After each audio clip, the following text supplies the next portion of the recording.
10 years ago, Iron Maiden released one of the most unusual and definitely the most divisive song in their catalog. Yes, that's true. And to this very day, it actually holds a number of records which still remain to be beaten. Yep.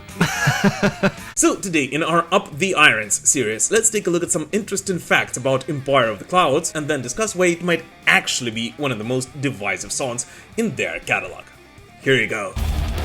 In addition to being one of the most unusual songs in the Iron Maiden repertoire musically, with its release, Empire of the Clouds actually also broke one of the longest lasting records for Iron Maiden. Clocking slightly over 18 minutes, Empire of the Clouds to this very day remains the longest song that Iron Maiden have ever recorded, with it being more than 4 minutes longer.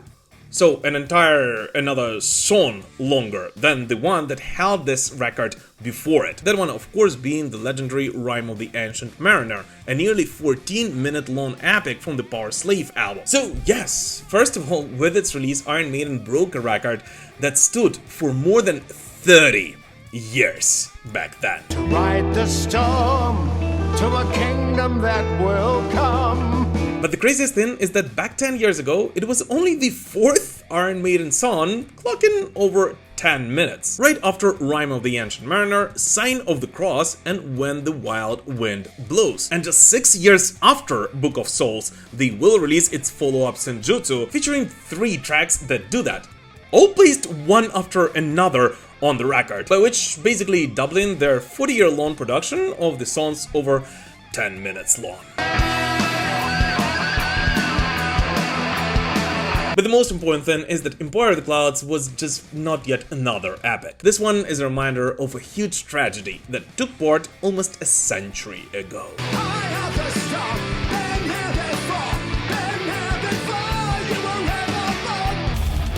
France, October 5th, 1930. British airship R101 crashed during its maiden voyage from Great Britain. Of the 54 people on the board, 48 were killed. This tragedy was one of the biggest air disasters of that era that immediately ended British plans for further development of such aircrafts. Moreover, at first nobody could know exactly what happened with the airship. Those who survived weren't in position to talk the truth. Those who witnessed told different things, like for example about the altitude of the aircraft, how it struck the ground, or even when exactly the fire started. And no one even knew if this disaster could have been foreseen, and whether the crew members even received all of the necessary information about the conditions, making it a very poignant story, a very human story, a story about ambitions and dreams. And that's exactly how Bruce Dickinson described the tragedy that would eventually inspire Empire of the Clouds.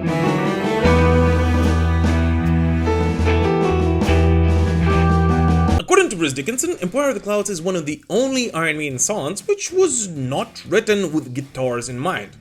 Like, at all. And yes, of course, Iron Maiden did use keyboards quite heavily since the late 80s, like for example on Seventh Son of the Seventh Son album. But nevertheless, before this song, it was mostly used for effects, and it was not even performed by proper keyboard players most of the time. As according to the band themselves, some of those songs were actually recorded just with the help of Adrian's finger, or Steve's finger, or a studio engineer's one.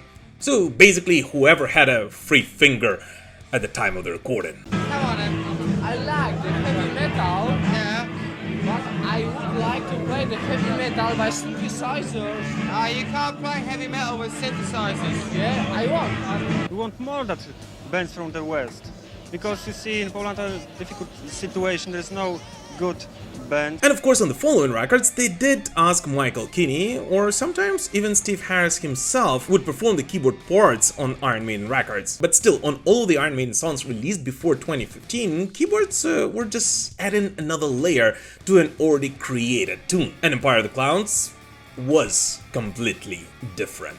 Stone sweats with the dew, the morning sunrise. Unlike most other Iron Maiden songs, Empire of the Clouds was written on piano, and for piano. Interestingly enough, by someone who wasn't really a pianist and was just learning the instrument at that time, and even more, was actually basically created by an accident. Once upon a time, Bruce decided to try his luck on the charity event hosted by Jamie Oliver, and won an electric piano signed by a jazz star Jamie Cullum. And just like many similar possessions, For the first 6 months, it basically stayed in box, covered in dust. But sometime later, Bruce Dickinson did finally take it out of the box and try to learn some piano just by messing around with the black and white keys. And it was out of those self-taught lessons that the main melody for Empire of the Clouds was born.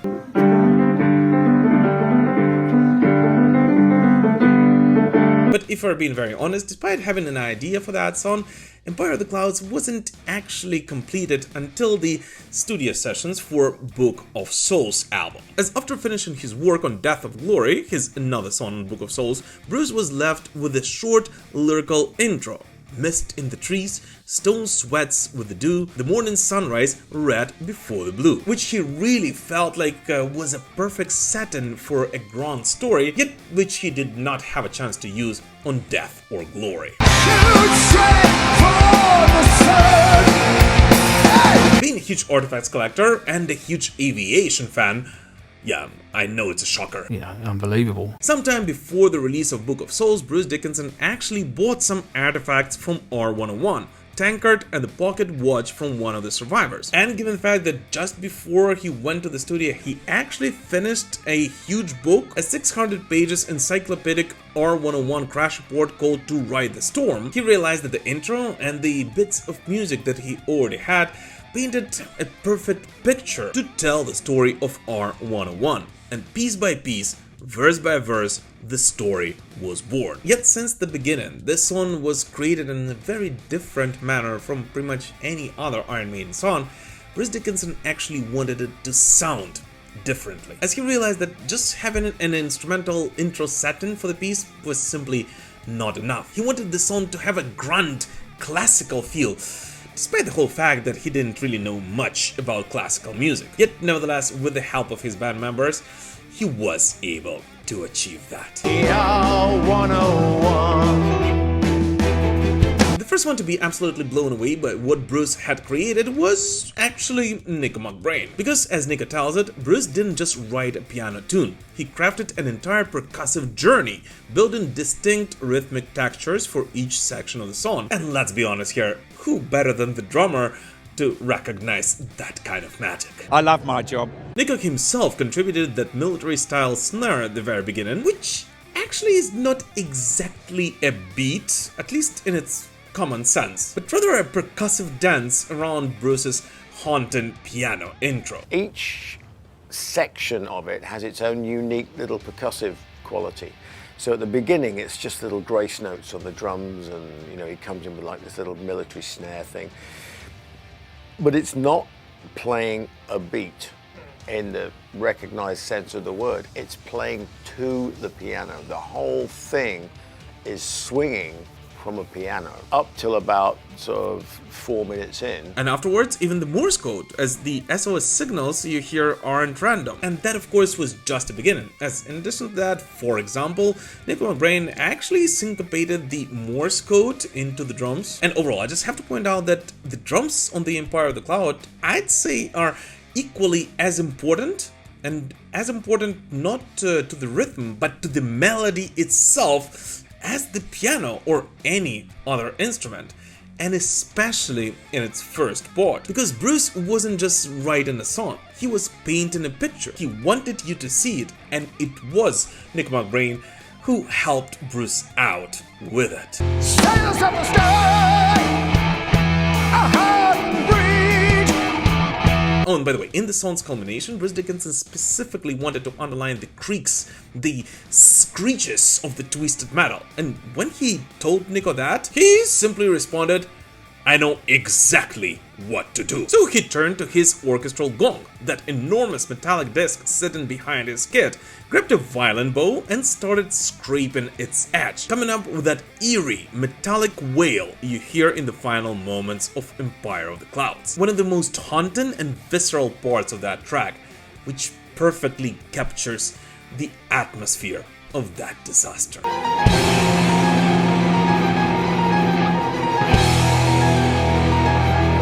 To bring this monster to life, Iron Maiden returned to the place they knew quite well. In September of 2014, Iron Maiden and producer Kevin Shirley walked back into the Guillaume Tell studios in Paris, the very same converted 1930s cinema where Brave New World was created. And right there, in the room, waiting for them, was a beautiful Steinway grand piano. And after playing a few chords on it, Bruce simply fell in love with the instrument.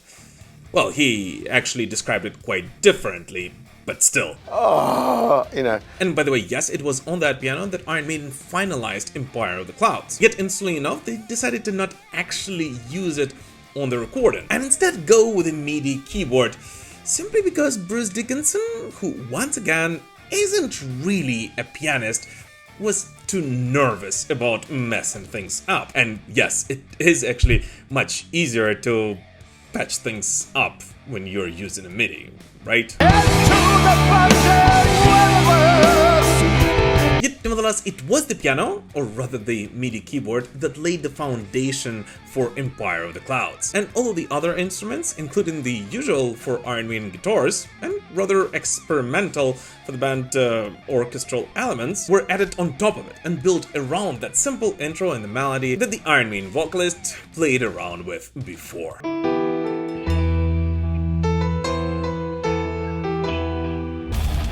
When Empire of the Clouds finally dropped as a closing track on the Book of Souls in 2015, and afterwards as a single on April 16th, 2016, then reactions were expectedly divided. The previous epic at the top of Iron Maiden's run-in time leaderboard, and some music journalists actually called it as spellbinding as rhyme, a true masterpiece by itself. Yet, if we're being very honest, many others weren't really as convinced. And I actually believe that the reason for that was because Empire of the Clouds was one of the first songs on which Iron Maiden simply stopped giving a flip about what anyone may think. It was the song on which Iron Maiden simply went all in on all the wildest and the craziest musical dreams they had. A song which, although it did walk in the footsteps of its predecessors, including of course Rime of the Ancient Mariner, at the same time was composed and compiled completely differently.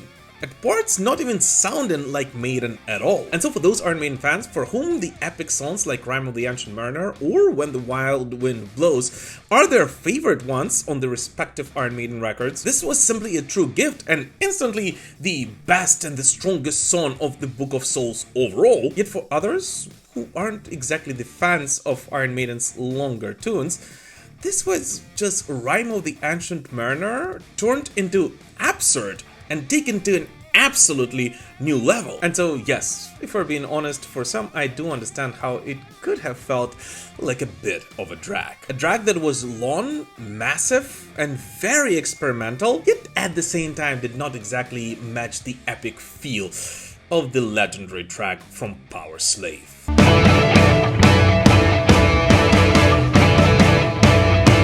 But nevertheless, whether you absolutely loved it or simply hated it, one thing remains absolutely clear.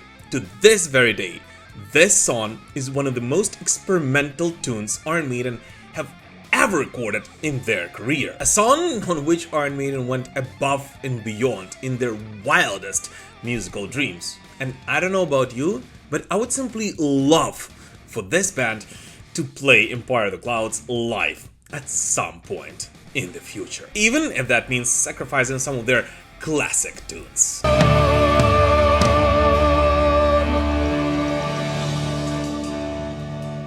But anyways, what do you guys personally think about Empire of the Clouds, and would you like the band to play it live? Please let us know in the comments. As always, thank you so much for watching this short video, guys, and we will prevail. Slava Ukraini!